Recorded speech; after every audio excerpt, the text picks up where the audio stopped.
Hello everyone, I'm super excited for today's video because I'm going to be setting myself a theme throughout October. A very obvious theme, but it's so fun. Throughout the month of October, I only want to read books that fall under the genres horror and thriller. This is no difficulty for someone like me. I absolutely love horror. In more recent years, I've been getting more into reading horror rather than just watching. But generally, I've always enjoyed kind of darker stories, characters, plot lines, all of the above. So it has not been a struggle to look at my physical TBR, which I think is currently sitting at around 45 books, and to pick out ones that are spooky, scary. What's another synonym? Dark? Yeah, dark. Let's go dark. And we have 1, 2, 3, 4, 5, 6, 7, 8, 9, 10, 11, 12, 13. 13 books. Now the goal is not to read all 13 of these books in October. I'm not a madman, but more so my reading material for October is limited to these 13 books. It doesn't feel like a limitation to me. It feels like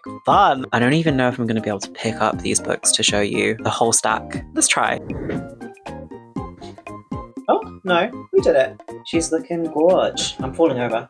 To be fully transparent, it is the last week of September when I'm filming this, but in order to achieve my goal, I wanted to plan ahead and pick out these books. So I've looked through my physical TBR. Obviously, I have way more spooky, dark, scary books than these, but I have read all of those before. 1, 2, 3, 4, 5. This only constitutes 5 rereads, which is more actually than I expected. I am also expecting my October box from A Box of Stories, and that's horror themed within the first week of October, which adds an extra 3 books onto this list, which makes it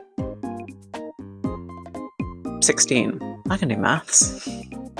So yeah, it makes that 16 spooky books to choose from. So I just want to go through these books now, give an overview of what they are. Yeah, let's go through it. Top of the pile, The Strange Case of Dr. Jekyll and Mr. Hyde, and Other Stories by Robert Louis Stevenson. This is such an interesting copy. We've got like green pages.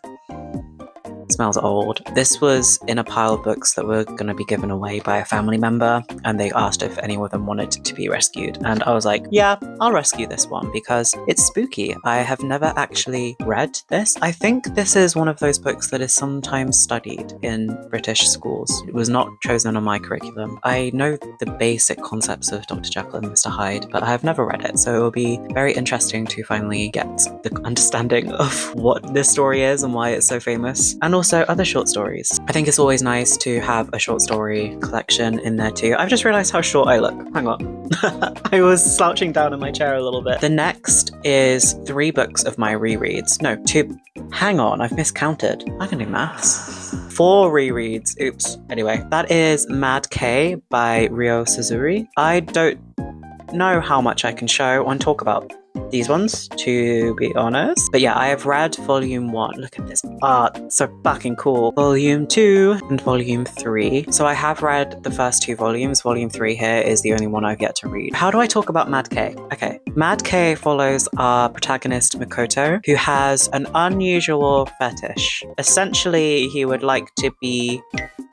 No, I'm not going to talk about it. He summons a demon in order to satisfy this fetish because it is the type of fetish that can only be satisfied in a certain way. He summons this black-ass demon called Archduke J. Archduke J only agrees to carry out this act if Makoto can give him a favor in return. Makoto's end of the bargain is that he must give his life in exchange. However, what Makoto doesn't know is that that doesn't mean he's dead. He then is reborn in hell. It's a little fun. The character designs also really cool. Absolutely love the character designs. I want to reread volumes 1 and 2 because it's been way too long. These should be quick, relatively easy reads. Next up, we have Rebecca by Daphne du Maurier. This is probably one of my favorite books, but it's been a very long time since I've read it. I talked about this in my rereading challenge video, I believe. I debated whether this counts as a spooky book. I personally think this is spooky. I think this is a modern gothic. It's my own video, and I'm deciding to class this as an October book. I might not get around to this one. I've not really decided how I'm going to choose which of these that I start reading. We follow our unnamed heroine who falls in love with Max de Winter, who's a very charming widower she meets on a trip in the south of France. He shortly invites her to marry him and follows him back to his mansion, Manderley. When our main character follows Max to his mansion, however, she finds it dominated by this housekeeper called Mrs. Danvers, who very much keeps his late wife's memory alive, and Max de Winter changes. Yeah, excited to reread that one. Next up, we also have another reread and another rereading challenge book, and that is Warm Bodies by Isaac Marion. This is a new copy that I went and bought myself because I did own this book. I used to love it and I don't know where it went. This is the exact same copy, except for the fucking major motion picture sticker on the front, which I have so much beef with, but oh wow, this is such a pretty cover. So creepy and beautiful and very much conveys the vibe of the book. I've said it before, do not judge it by its movie counterparts because the movie is so different. So Warm Bodies takes place in a post-apocalyptic world where zombies have overtaken. And the book is told from the perspective of R, who is a zombie, but he has thoughts and feelings, and it is a really interesting perspective written with a lot of charm and humor still, but obviously this counts as a horror book to me. What is really compelling about this book as well is how the perspective develops as the book continues. I'm not gonna spoil anything. I just remember absolutely loving the writing style of this book, so excited to get to this one at some point and to relive Warm Bodies. It's been so long since I've read this book. Another book we have is The Haunting of Alejandra by V. Castro. This was one of the books I got from August's A Box of Stories horror subscription. Didn't pick this one out myself, but I'm intrigued by it. Very bright orange colors. From what I can gather from the blurb, this book tells a story of a woman who is haunted by the Mexican folk demon La Llorona, who I have never read about. Actually, I don't think I've read any stories inspired by that. It's an entirely new culture of folk horror that I've not really delved into, but the concept is scary to me. I know it's one of those similar to an old wives' tale that you tell children to make sure that they get home safe at night, but I think those are some of the scariest folk tales. I have a feeling this book may be sad as well, haunting in the sense of a woman of the family is struggling. We'll see. Next up we have something a little bit different, and it is Out There Screaming, which is an anthology of new black horror, edited and put together by Jordan Peele. I fucking adore Jordan Peele movies. Another anthology. I think this helps break up these bigger novels. Yeah, not much to say about this one except for I'm super excited. For the second book that I got from August's A Box of Stories subscription box was When the Wolf Comes Home by Nat Cassidy. I have actually heard people talking about this one. I think this was only published in April 2025. Probably one of the newer books that I have in this pile. But as an overview of what happens, one night Jess finds a 5-year-old runaway hiding in the bushes outside her apartment. After a violent, bloody encounter with the boy's father, she and the boy find themselves running for their lives. Horrifying incidents of butchery follow them. At first, Jess thinks she understands what they're up against, but she's about to learn there's more to these surreal and grisly events than she ever could have imagined. From what I've heard and reviews and people talking about this, it's not what you expect it to be, because obviously the cover and the blurb is giving werewolf, but I'm not sure if it is. That's intriguing to me. What is this if not a werewolf book? I have a recent buy here, and that is My Sister, the Serial Killer by Oyenkan Braithwaite. This bright green font is so compelling to me. I don't know why I haven't picked it up before now. This sounds funny, like dark humor. The title says what the book is. We have our main character whose sister is a serial killer and she has to clean up after her messes until her sister falls in love and starts dating our main character's long-term crush. Our main character is then forced to act with the knowledge that she does not want her crush to be murdered. Excited for this one too. And this is set in Nigeria, I think. Very cool. Okay, this next one I do not think I'm going to tackle in October. It's certainly not going to be the first thing I pick up, and it is The Vampire Lestat by Anne Rice. I watched Interview with the Vampire maybe 4 months ago. It had been on my radar for a long time. Absolutely consumed me. I love the TV show, love everything about it. Very excited for season 3. I then went and bought and read Interview with the Vampire book.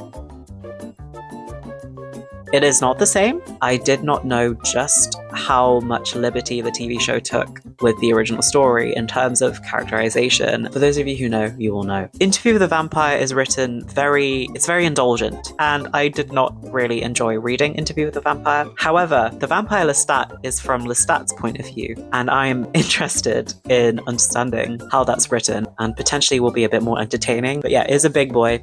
It's a big boy of a book, and it took me a while to get through Interview with the Vampire. I'm not sure if I'm feeling this for October. It would be nice to read this before season 3 3 comes out. My penultimate book on the list is Feeding the Monster, Why Horror Has a Hold on Us by Anna Polgutskaya. I think this was a birthday gift, but yeah, a little non-fiction book looking at horror media in terms of films and TV shows. I think this one will be a nice little break, a nice little non-fiction break, and also has an insane watch list and reading list at the end. Very excited to get my teeth into that one. Look at the inside. Flies. Final book I'm going to try and attempt in October is Looking Glass Sound by Catriona Ward. This was the last book in August's A Box of Stories. Beautiful. Absolutely adore this cover. Like the greens and the painting style. Just gorgeous. Beautiful hardback.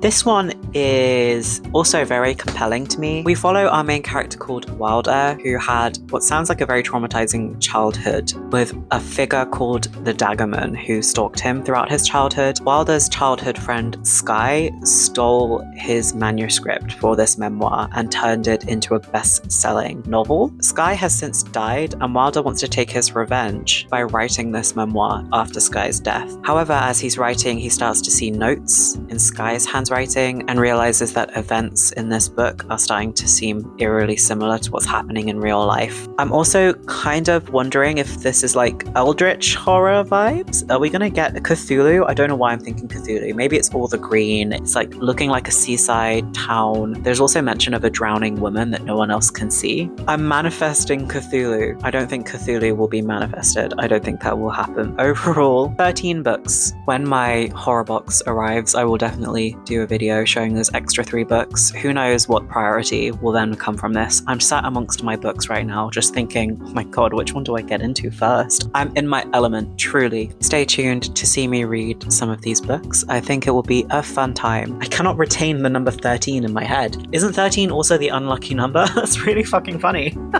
Hello. It is the 8th of October. I'm doing this little segment now to add on to my Spooky October TBR because my subscription box has just arrived.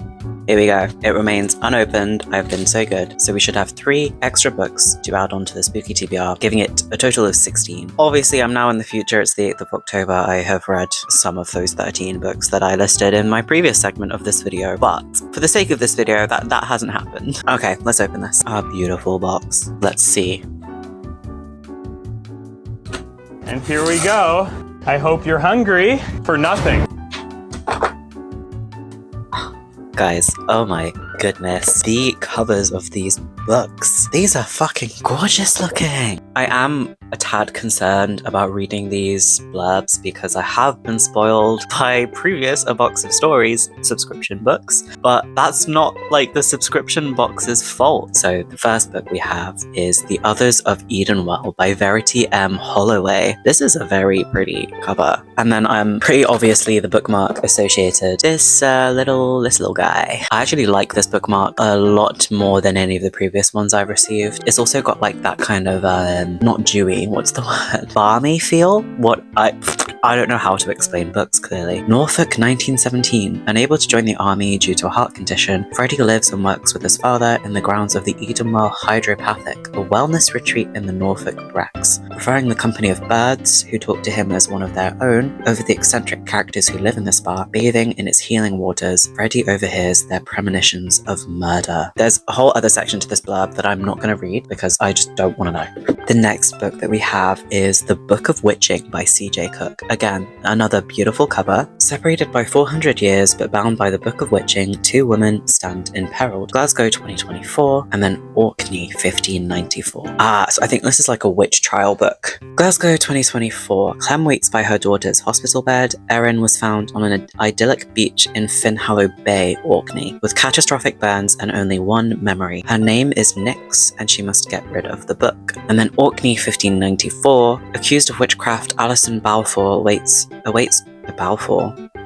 Alison Balfour awaits trial in prison, haunted by the apparition of a mysterious tome. The punishment to be burned alive. Okay, I don't think I've read many witch trial books. In fact, I don't think I've read any. That would be a fun one. Oh my god, this cover is fucking amazing. So our last book of the box is The Invisible Hotel by Yeji Y. Ham. Yewon is trapped. She's stuck in Dalbit, the small Korean village of her birth, where she's been let go from her job at the convenience store. She spends her days in stasis, watching her mother wash the ancestral bones of her relatives, which are kept in their decrepit bathtub. But the nightmares are coming. Her little brother is stationed near the North Korean border, sent to the front lines of a decades-long war that they no longer understand. Her sister has just undergone a life-changing tragedy, and her mother's health is declining rapidly. In the face of her reality, Yewon dreams of a hotel with infinite keys to infinite rooms, where a quiet terror pervades and the war rages on. As the dreams start to seep into her waking life, Yewon is forced to confront the truth of her country and the full weight of her inheritance.